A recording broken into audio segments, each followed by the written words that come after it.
আসসালামু আলাইকুম ওয়া রাহমাতুল্লাহি ওয়া বারাকাতুহু। ইন্নাল হামদালিল্লাহি ওয়াহদা ওয়াসসালাতু ওয়াসসালামু আলা মান লা নাবিয়্যা বা'দা আম্মা বা'দ। সম্মানিত উপস্থিতি, আমরা ধারাবাহিকভাবে আপনাদের সম্মুখে আলোচনা উপস্থাপন করছি কোন কাজ করলে জান্নাতের ভিতরে গৃহ পাওয়া যাবে, ঘর পাওয়া যাবে।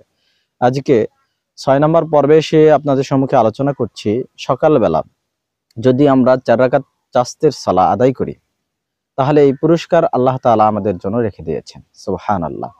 সম্মানিত উপস্থিতি, খেয়াল করুন, আল্লাহ রাসূল সাল্লাল্লাহু আলাইহি সাল্লাম বলেছেন, মান সাল্লাস সুবহা আরবাআন, যে ব্যক্তি চাস্তের অর্থাৎ সকালবেলা ৪ রাকাত সালাত আদায় করবেন, অকাবলাল উলা আরবাআন, এবং জহরের পূর্বে ৪ রাকাত সালাত আদায় করবে, বুনিয়া লাহু বিহাদ বাইতুম ফিল জান্নাহ, জান্নাতে তার জন্য একটা ঘর নির্মাণ করা হবে। সুবহানাল্লাহ।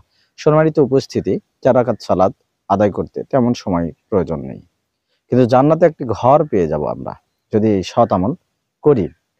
তাই আসুন এই হাদিসকে সামনে রেখে জান্নাতে অট্টালিকার প্রয়োজনে আমরা চাস্তের সালাহ আদায় করি।